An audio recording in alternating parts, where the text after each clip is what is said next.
Prepare-se para o exame da OAB com os melhores conteúdos e eventos gratuitos.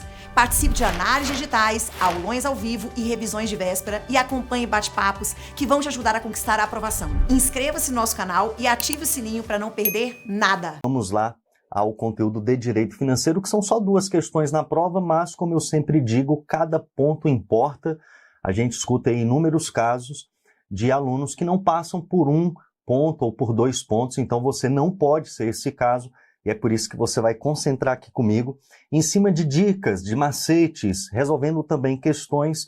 A gente acredita que com base nessas revisões, aulas diretas, objetivas, você já vai ter aí o suficiente para garantir esses 2 pontos na prova. Então vem aqui comigo, eu separei aqui no material, tá aí o timaço de professores aqui do GRAN OAB, e como eu sempre apresento, pessoal, antes da gente ir para os esquemas, né, falar aqui sobre PPA, LDO, LOA, resolver as questões. Eu trouxe aqui uma questão do exame 40, outra questão do exame 41, tem uma também do 43, enfim, a gente vai resolver aqui algumas questões. Já deixo aí, né, aquele pedido para que você se inscreva no nosso canal, deixar o like, fazer aí os comentários, participar é sempre bom aqui para a gente também. Então, pessoal, fazendo análise rápida aqui em 2 minutinhos sobre o histórico de provas da OAB em direito financeiro, talvez você já tenha visto essa tabela aqui comigo, mas sempre tem gente começando. Então, em direito financeiro, pessoal, a FGV começou a cobrar nas provas da OAB a partir do exame 38 só. Ou seja, foram 37 exames sem direito financeiro e aí você deu a sorte de cobrar no seu 46, porque a partir do 38 já começou a cobrar direito financeiro. E a gente percebe uma constância em que, em alguns assuntos, tá? Então nós temos aqui pelo menos uma questão falando dos instrumentos de planejamento orçamentário, pelo menos uma, porque no 41 foram as 2 questões, né?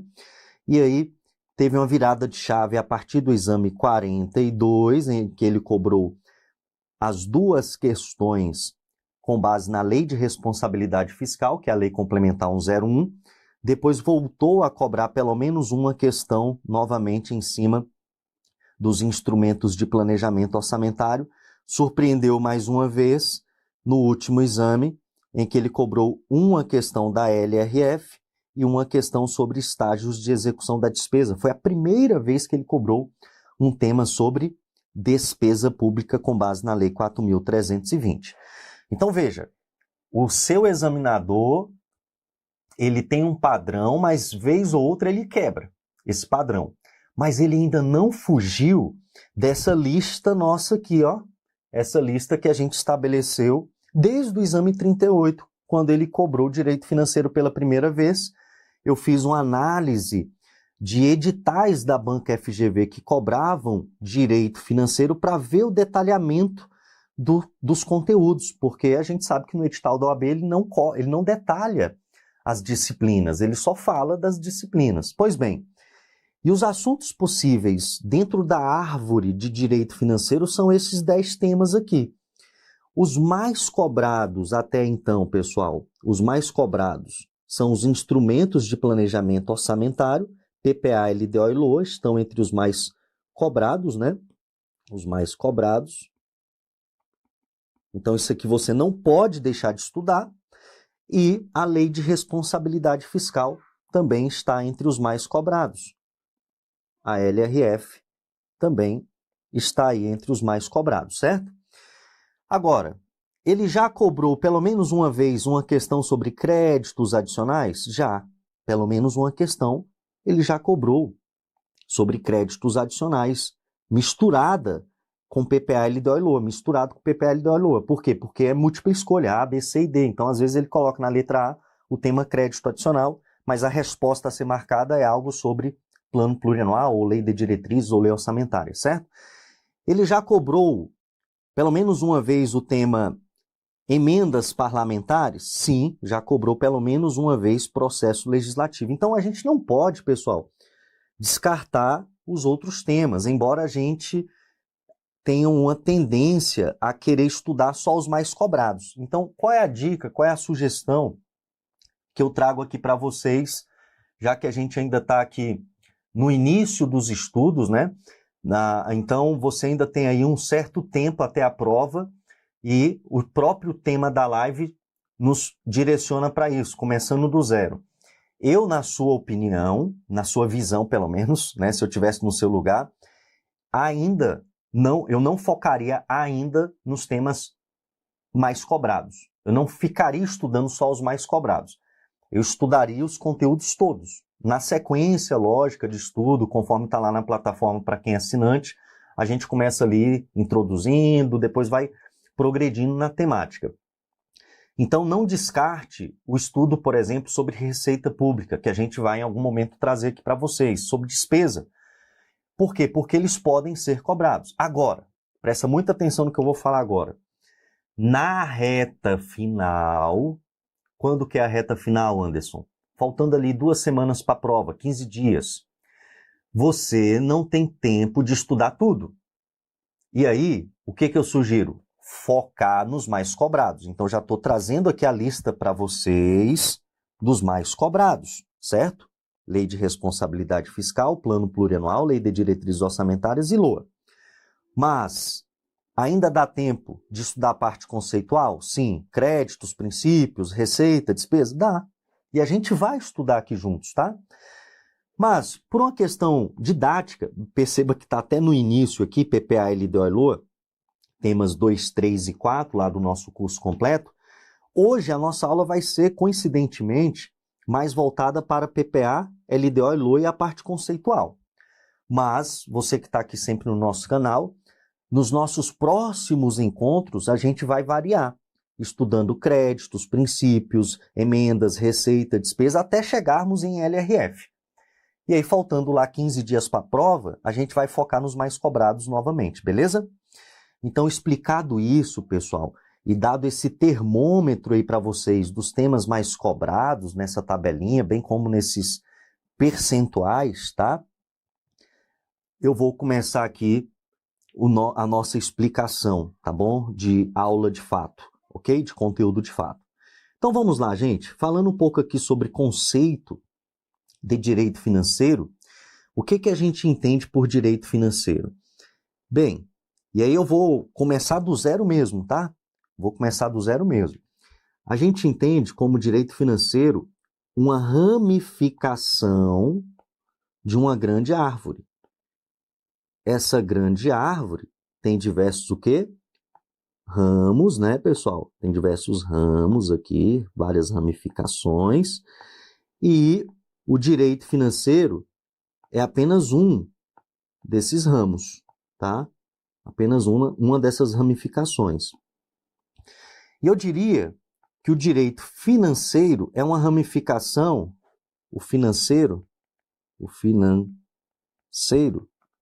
é um ramo do direito que está muito próximo do ramo direito o quê, gente? Muito bem. Estão muito próximos. Mas estão todos na mesma árvore. Certo? E aí você tem o civil, e aí você tem o penal, e aí você tem os outros, né? Os outros. Pois bem, e aí falando do direito financeiro, pessoal, o nome é financeiro porque mexe com finanças. E quando a gente fala de finanças, a gente basicamente fala de dinheiro. E quando a gente fala de dinheiro, esse dinheiro, pessoal, em se tratando do público, ele é depositado em um local chamado conta única. Para esse dinheiro entrar nessa conta única, ele ingressa na forma de receita. É o que a gente chama de receita pública. Para esse dinheiro sair dessa conta, para que esse dinheiro saia dessa conta e para que ele ingresse em uma outra conta de um particular, de um credor, vamos colocar conta credora, para isso deve-se realizar o que a gente chama de despesa. uma despesa pública, que é a saída do dinheiro da conta única que a gente chama de conta única do Tesouro. E aí, olha só que interessante. Cada ente possui sua própria conta única do Tesouro. Então, a União tem a conta única dela, que inclusive ela é mantida ali no Banco Central, movimentada pelo Banco do Brasil. O Distrito Federal tem a conta única própria dele, a conta única do Tesouro do Distrito Federal. Assim acontece com cada um dos 26 estados, com cada município. E cada ente vai gerir seus próprios recursos, movimentados em uma conta única, e cada ente vai seguir as regras, porque o dinheiro que entra e sai dessa conta entra na forma de receita pública, sai na forma de despesa pública. O nome já fala, é um dinheiro que vem do público, logo deve ser usado para o público. E gerir dinheiro do povo público requer seguir regras, porque senão cada um, você já sabe. E aí, seguir regras implica em normas, leis.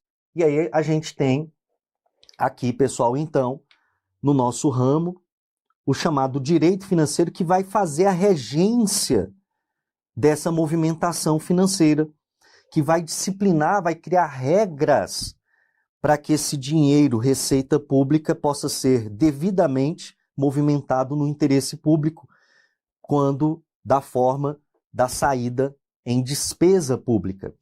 E a principal norma que a gente trabalha aqui, pessoal, dentro dessa árvore, nesse ramo direito financeiro, é a nossa matriarca Lei 4.320 do ano de 1964. Essa lei, que a propósito é uma lei ordinária, foi recepcionada pela Constituição como lei complementar, disciplinando ali o que a Constituição trata no artigo 165, parágrafo 9º, depois você pode fazer uma rápida leitura. Mas vamos seguir. Então eu preciso cumprir regras do direito financeiro para movimentar dinheiro público nessa conta única. E aí a gente tem um chamado modelo dentro do direito financeiro chamado orçamento-programa. E esse modelo chamado de orçamento-programa, o nome programa já nos diz alguma coisa, né? O nome programa, pessoal, está associado ao quê?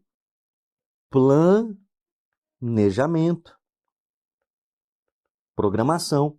Então, o nosso direito financeiro aqui no Brasil tem que observar o tal do orçamento-programa, que é um orçamento planejado. E esse orçamento planejado é trabalhado em níveis de planejamento. E aí, pessoal, nós temos aqui 3 níveis de planejamento. O estratégico, na figura do plano plurianual, que vai ser uma lei de visão macro, lei de visão geral, lei de visão estratégica. Nós vamos ter a visão tática intermediária, que é aqui normatizada pela Lei de Diretrizes Orçamentárias, também uma lei, só que de visão tática, que vai filtrar parte do PPA para que a outra última visão, a operacional, seja exercida pela LOA. E aí o que a gente sabe sobre esse tal PPA? Que ele é uma lei, assim como a LDO, assim como a LOA. Ele é uma lei de iniciativa de quem? Do Poder Executivo. Tá? Quem é o Poder Executivo? Aí depende de qual ente a gente está falando, porque cada ente faz isso aqui. Seu próprio PPA, sua própria LDO, sua própria LOA. Aqui na União, em se tratando da Constituição Federal, artigo 65, essas leis que a gente classifica as 3 como sendo ordinárias, especiais, logo a sua aprovação lá no Legislativo depende da maioria simples. Essas leis são de iniciativa do Executivo, que aqui na União é o Presidente da República, o chefe. Lá no Estado vai ser o governador. Lá no município vai ser o prefeito. Então, na sua prova, às vezes ele pode falar, considere que um município, aí ele vai falar que o prefeito vai elaborar o seu projeto de lei de PPA, tá tudo bem. Ok? Mas vamos focar aqui na Constituição Federal, pessoal, que costuma ser o mais cobrado em prova. Então, o PPA é uma lei. O PPA é uma lei de iniciativa do chefe do Executivo, na União Presidente da República. A LDO também, a LOA também. O principal dispositivo de estudo, porque é o mais cobrado em prova, na Constituição acerca do PPA, porque ele traz a estrutura do PPA, é o parágrafo 1º. Então você precisa depois, com calma, ler mais de uma vez esse parágrafo 1º, tá bom? Porque ele vai definir a estrutura do PPA. Ele é uma lei que estabelece de forma regionalizada, ou seja, não pode definir as mesmas diretrizes, os mesmos objetivos e metas que a gente chama de dom do PPA para a região sul, igual se define para a região norte, igual se define para o centro-oeste. Tem que ser regionalizado, porque cada região tem seus próprios problemas, suas próprias particularidades, dificuldades. E aqui ele fala da administração pública federal, por quê? Porque a gente está falando da Constituição Federal, do Presidente da República. Então aqui é o PPA de quem, pessoal? Isso aqui é igual falar o PPA da União. Mas existe essa estrutura no Estado? Sim, e por aí vai. Nos municípios também, no DF. E aí o PPA vai organizar, vai planejar toda e qualquer despesa, gente? Não, porque lembra, ele é aquele instrumento de visão macro, geral, estratégica. E como ele é macro, geral, estratégico, o PPA ele vai focar nas despesas de capital, em outras decorrentes destas, despesas de capital, exemplo de obras públicas, e também aquelas relativas a programas de duração continuada. O nome já fala, programa de duração continuada é um programa que dura mais de um ano, logo ele é plurianual, logo ele deve constar no PPA. Ok? O principal dispositivo acerca da LDO, o mais cobrado em prova, que você tem que também aí marcar para revisar sempre, é o parágrafo 2º. Então ele, em relação à LDO, vai trazer a estrutura, dizendo que a LDO tem que definir metas e prioridades e por aí vai, depois a gente vai voltar nele. E a estrutura da LOA está no parágrafo 5º. Então, a lei orçamentária anual, que também é chamada de orçamento, igual a chamar de orçamento, ela é uma lei só para cada ente, mas que internamente se organiza em 3 temas: o orçamento fiscal, o orçamento de investimento e o orçamento da Seguridade Social. E eu até gosto de demonstrar isso de forma gráfica, né, por um desenho assim. Então veja, a lei orçamentária anual em cada ente nasce de um projeto de lei de iniciativa do chefe do executivo, e esse projeto, que é a LOA, que a gente também chama a LOA de orçamento, se organiza internamente em 3 temas. Então não são 3 projetos, é um projeto só que vai virar uma lei só, mas que internamente a gente tem o orçamento fiscal, o da Seguridade Social e o orçamento de investimento. Lembrando que o orçamento da Seguridade Social trata do PAS. Então, tudo que tiver na LOA de receita e despesa relacionada à Previdência Social, à Assistência Social e à Saúde, estará na LOA em qual parte dela? No orçamento da Seguridade Social. Então, quando se fala de orçamento da Seguridade Social, é parte da LOA que trata desses 3 temas. São recursos voltados para a Previdência, para a Assistência, para a Saúde. Qual é o bizu para fins de prova, pessoal? Qual é o macete? O macete é você lembrar assim, orçamento da Seguridade Social. Quem tem seguro tem paz. Quem tem seguro tem paz. Vai nesse bizu, vai nesse macete que ajuda a lembrar. O que é o orçamento de investimento? São valores que o ente tem aplicado em ações ordinárias. O que é uma ação ordinária? Na Bolsa de Valores, são ações que dão direito a voto. Então, você vai ser um acionista ordinário porque você vai ter direito a voto. Mas a União, por exemplo, mas cada ente tem essa mesma ideia do orçamento de investimento, ela, para colocar valores em sua LOA e colocar esses valores aqui dentro da figura do orçamento de investimento, esses valores, pessoal, que são aplicações em ações ordinárias, tem que ser em um volume superior a 50%. Ou seja, mais da metade, para que esses valores sejam aí demonstrados nas chamadas estatais controladas. Por que controla? Porque tem mais da metade das ações que dão direito a voto, ok? Então, exemplo aí de uma Petrobras. Então, as ações que a União tem na Petrobras, por exemplo, os valores que estão lá, estão demonstrados na Lei Orçamentária Anual, no orçamento fiscal? Não. No da Seguridade Social, então? Também não. No orçamento de investimento. E são várias as estatais. Cuidado, porque 2, e não os 3, 2 apenas desses orçamentos têm uma função específica também, que é a função de reduzir desigualdades interregionais segundo critério populacional. Cuidado, porque na prova ele vai falar assim, o orçamento da Seguridade Social tem a função de reduzir desigualdades interregionais segundo critério populacional. O que você vai marcar? É errado. Apesar desse nome social, ele não tem essa função, tá, pessoal? Só terão essa função os orçamentos fiscal e o de investimento, certo? Anderson, e o orçamento fiscal? Esse eu gosto de explicar, pessoal, de forma exclusiva. Ou seja, você vai levar para a prova a seguinte ideia. Tudo que estiver na Lei Orçamentária Anual relacionada à Previdência Social, Assistência Social e Saúde vai estar em qual parte da LOA? Aí vai falar na sua prova, no orçamento fiscal. Aí você fala, não, no de investimento. Não, porque investimento é valores relacionados a ações ordinárias, cuja maioria do capital votante pertence ao ente. Aí você vai lembrar que Seguridade Social, ou melhor, quem tem seguro, tem paz, certo? Então, Previdência Social, Assistência Social e Saúde é sempre o quê? Quem tem seguro tem paz, é Seguridade Social.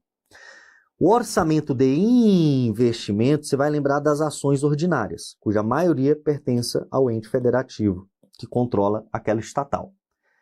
E aí, galera, por um raciocínio exclusivo, você vai pensar assim, se está na LOA e não está relacionado a ações ordinárias e não está relacionado a Previdência Social, Assistência Social e Saúde, então sobrou é do fiscal. Se sobrou, é do fiscal, beleza? Sobrou é do fiscal. Então memoriza 2, que o resto é do fiscal. Tudo bem? Até porque o orçamento fiscal ele tem muito mais conteúdo do que os outros 2. Ele é o maior dos 3, inclusive, em termos de valores. Logo, fica aí essa dica, esse macete, tá? E o interessante é que a gente já consegue aqui resolver uma questão, aproveitando aqui o raciocínio recente dessa explicação agora, para resolver a questão número 3. Começa lendo aí o enunciado enquanto eu dou um gole aqui na minha água, pessoal. Vai lá.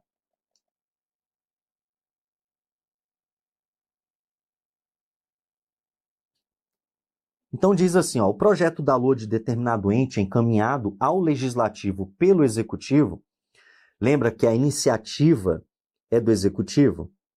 Então quem que encaminhou? O Executivo para o Legislativo, tá certinho. Só que olha o problema. O projeto da LOA, ó, o projeto de quem? Da LOA. O projeto da LOA foi encaminhado constando apenas o orçamento fiscal. Olha o que ele está dizendo em outras palavras, pessoal. Que encaminharam um projeto de LOA só com orçamento fiscal, sem valores relacionados à previdência social, assistência social e saúde, sem as informações relacionadas às estatais, cuja maioria do capital votante pertence ao ente federativo. Só mandaram com o orçamento fiscal. É um problema? Problemaço. Por quê? Quem determina que o projeto da LOA deve ter os 3 é a Constituição Federal, lá no artigo 165, parágrafo 5º. Tem que ter os 3 em uma só lei, que nasce de um projeto de iniciativa do chefe do executivo, certo? Então, encaminhar uma proposta constando apenas 2, apenas 1, é um problema. Viola a Constituição, viola o que a gente chama de princípio da unidade ou totalidade orçamentária, tá? Aí vamos continuar aqui. Na mensagem de encaminhamento, está esclarecido que o orçamento de investimento das empresas em que o ente, direto ou indiretamente, detém a maioria do capital social com direito a voto, bem como o da Seguridade Social, lembra? Seguridade Social, quem tem seguro tem paz. Esses 2 aí serão encaminhados individualmente por meio de outros projetos. Opa! Pessoal, devem ser os 3 em um só projeto ou vai um em cada projeto? A gente já viu, tem que ser os 3 em um só projeto. Diante desse cenário, sobre esse procedimento, assinale a afirmativa correta. Letra A. Isso aí viola a regra constitucional de que o da Seguridade Social deve integrar a LDO. Pessoal, o orçamento da Seguridade Social tem que integrar a LDO, o PPA ou a LOA? A LOA. Olha ele misturando agora o quê? Agora ele está misturando PPA, LDO com LOA, né? Não, quem tem o orçamento da Seguridade Social, o de investimento e o fiscal é a LOA. Então, a LOA é que tem o orçamento fiscal, o da Seguridade Social e o de investimento. Lembrando que quem tem seguro tem paz. Ok? Ou peça não. Então, falso porque, embora esteja correto aqui afirmar que viola a Constituição, porque o da Seguridade Social deve integrar a LOA e não a LDO. Falso, porque aí deveria ter LOA. Não atende à regra constitucional de que a LOA compreenderá também o orçamento de investimento e o da Seguridade Social. Aí tá certo. Aí as outras vão ser combinações de erros, tá, pessoal? Ele vai falar aqui, por exemplo, na letra C, que está correto, pois apenas o orçamento fiscal compõe a LOA? Não está correto, porque não é apenas um, são os 3. É inadequado em relação ao orçamento de investimento, que deveria estar na LOA, realmente. Mas é admitido quanto ao da Seguridade Social? Não, não é admitido quanto ao da Seguridade Social. Por isso, está errado aí, beleza? Por isso, está errado aí. Bom, vamos seguir aqui. Deixa eu ver aqui se a gente consegue fazer mais alguma. Olha essa. O presidente se quedou inerte quanto à elaboração e o envio do projeto da LOA da União para aprovação no Congresso Nacional, no prazo estabelecido pela Constituição. Que prazo é esse, hein, gente? O prazo para envio é até 31 de agosto. Aproveitando, eu coloquei os prazos para a gente, né? Lembrando que esses são prazos da União, porque cada ente pode ter seu próprio prazo. Mas para fins de prova, você tem que decorar os prazos da União. Então, o presidente da República, representando aqui o Executivo Federal, tem que encaminhar para o Congresso Nacional, Poder Legislativo, o projeto da LOA todos os anos até 31 de agosto. E o Congresso tem que devolvê-lo também todos os anos até 22 de dezembro. E aí o presidente tem até 15 dias úteis para sancionar e publicar. Aproveitando que a gente está aqui, nessa mesma data, até 31 de agosto, ou até 4 meses do término do exercício financeiro, o presidente tem que encaminhar também um projeto de lei do PPA. O que muda é que o projeto de lei de PPA, ele não é encaminhado todos os anos, mas somente no primeiro ano de mandato, porque é uma lei que fica vigente por 4 anos a partir do segundo ano do mandato. E aí, o projeto de lei de PPA tem que ser devolvido nesse primeiro ano de mandato até 22 de dezembro, mesma data do projeto da LOA. Aproveitando que a gente está aqui, vamos revisar também o prazo da LDO, que é anual, encaminhado proposta de LDO até 15 de abril de cada ano, ou até 8 meses e meio do término do exercício, devolvido para sanção e publicação até 17 de julho, ou até o término do primeiro período da sessão legislativa, sob pena do Congresso não entrar de recesso, pessoal. Aqui eu estou fazendo, gente, uma aula mais rápida, mais intensiva por conta do nosso tempo, mas fiquem tranquilos, porque lá na plataforma a gente caminha de forma mais calma, tá bom? E, continuando. Então, o presidente tem que encaminhar todo ano PLOA, todo ano PLDO, de 4 em 4 anos, projeto de PPA. Se não encaminha, ele desrespeita a Constituição Federal, que determina que compete a ele o envio para o Congresso Nacional desses 3 projetos e responde por crime de responsabilidade. E se ele não enviar, ninguém pode enviar por ele, pessoal, porque não cabe delegação por interpretação aqui do parágrafo único do artigo 84 da nossa Constituição Federal de 88, certo?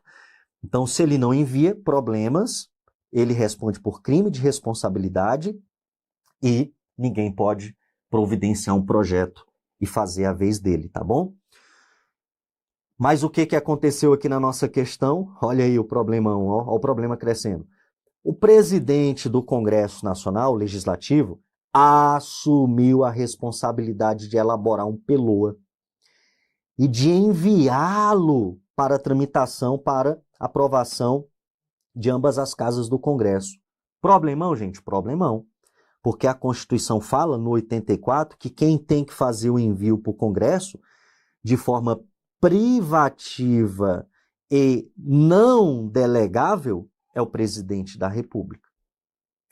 Então, essa lei, se aprovada, ela será inconstitucional. Letra A.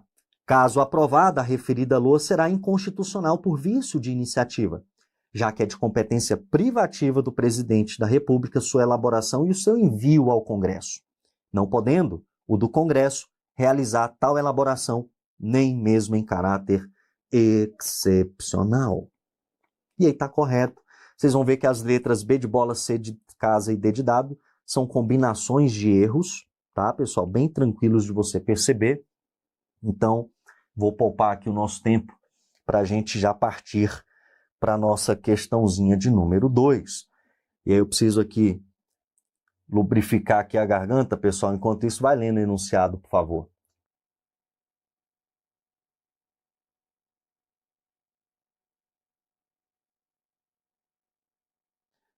Muito bem, a nossa questão de número 2 e última, já estamos finalizando, diz assim: o prefeito do município Alfa, em determinado exercício financeiro, na primeira semana do seu mandato, convocou todos os seus secretários, assessores e consultores, incluindo você, para definir a política financeira da sua gestão. Então, nós temos aqui um novo prefeito assumindo em seu primeiro ano de mandato, ok? E aí, galera, o que a gente já sabe de cara? Que no primeiro ano de mandato, ele assume e vai governar com o PPA do antecessor, que nesse primeiro ano de mandato já está no último ano de vigência. E ele vai usar desse PPA como uma referência para elaborar o seu próprio PPA. Ele também vai iniciar o seu primeiro ano de mandato com a LDO do seu antecessor e com a LOA do seu antecessor. Só nesse primeiro ano que ele vai elaborar seus projetos de PPA, de LDO, de LOA, e a partir do segundo apenas é que ele vai gestar com seus próprios instrumentos orçamentários. Porque no primeiro ano de mandato ele ainda sente a gestão do anterior, porque as leis vigentes foram elaboradas por aquele e não por ele. E aí ele continua dizendo aqui o seguinte: estamos no primeiro ano de mandato e o prefeito convocou a todos. Diante desse cenário, considerando que a lei orgânica do município reproduz a Constituição local, né, as mesmas normas do direito financeiro da Constituição, inclusive quanto a prazos, isso aqui é muito importante, reforça a nossa orientação de que você tem que decorar prazos de cada ente. Não, você vai decorar os prazos da União. Porque não faz sentido ele cobrar prazo do Distrito Federal de acordo com a lei orgânica do DF, ou prazo de um estado A, B ou C. Cada ente pode ter seu próprio prazo, tá? Mas aqui na nossa questão ele deixa claro: considerando as regras da Constituição, inclusive quanto a prazos, assinale a opção que indica a informação que você, na qualidade de consultor jurídico, corretamente prestou ao prefeito que acabou de assumir o mandato. E aí, letra A, você responde que ele deverá editar, antes do fim do primeiro biênio de seu mandato, um decreto contendo um PPA. Alguns erros, né, pessoal? Primeiro, que não é antes do fim do primeiro biênio de seu mandato. É até 31 de agosto do primeiro ano do mandato. Lembra? Esse é o prazo. É até 31 de agosto do primeiro ano do mandato para enviar o projeto de lei de PPA. Ok? Um decreto, outro erro. Não se faz PPA, nem LDO e nem LOA por decreto. É por lei ordinária e especial. Ok? Lembre-se, são leis o quê? Ordinárias e especiais. Os três, PPA, LDO e LOA. Então, um erro aí absurdo, né? Na nossa letra A. Ele terá que encaminhar para a Câmara de Vereadores até 31 de outubro do mesmo ano o projeto da LOA para o seguinte. Quase certo se não fosse por um detalhe, né, gente? Não é 31 de agosto. É até 31 de... Ou melhor, não é... Acabei falando certo. Não é 31 de outubro. É até 31 de agosto o prazo para que ele encaminhe o projeto da sua LOA para que vire LOA no ano seguinte, certo? Então não é 31 de outubro, e sim agosto. Tá falso também. Opa, letra B. Já estamos finalizando. Letra C. Ele deverá adotar a LDO, que vigerá por 4 anos, a fim de acompanhar a vigência do PPA. Gente, a LDO vai ter vigência de 4 anos? Não, aproveita para anotar uma coisa aí rapidinho. O PPA tem vigência de 4 anos. E para cada um PPA, você vai precisar de 4 LDOs, porque ela tem vigência de mais ou menos 1 ano e meio. É uma vigência que se sobrepõe, tem um período do ano que ficam 2 vigentes simultaneamente, mas uma focada no exercício que está em vigor e outra já no próximo. E para cada um PPA, a gente precisa também de 4 LOAs. Então, por exemplo, hoje nós estamos com PPA vigente 2024 a 2027. Então, nós já tivemos a LDO 24, a LDO 25, já estamos agora na LDO 26 e teremos a 27. Mesma coisa com as LOAs. LOA 24, LOA 25, 26 e 27, tá? Apesar do PPA ser visão estratégica, cuidado, ele é médio prazo. E a LDO e LOA, as duas são curto prazo, dado o seu período de vigência, tá, pessoal? Então, tá errado falar que a vigência que dá LDO é de 4 anos. Não, a LDO vai viger por aproximadamente 1 ano e meio. A LOA é por 1 ano, né, como o nome dela já diz. E letra D, ele deverá usar no primeiro ano do mandato a LOA cuja proposta foi elaborada pelo prefeito antecessor. E por este antecessor, encaminhada à Câmara de Vereadores que aprovou. Agora está correto, né, pessoal? No primeiro ano, então, ele assume e vai governar com a LOA que foi, enquanto proposta, feita pelo antecessor e também encaminhada por esse antecessor para a Câmara que aprovou. Por isso, letra D de dado, fizemos então 3 questõezinhas, né, A1, A2 e A3, revisamos prazos, destacamos aí os principais dispositivos na Constituição Federal sobre os instrumentos, bem como mostramos o histórico das questões desde quando se cobrou pela primeira vez direito financeiro até a última prova, incluindo aí percentual de incidência em prova, pessoal. Mas não se esqueça dos outros temas que também são possíveis, ainda que não cobrados até o momento.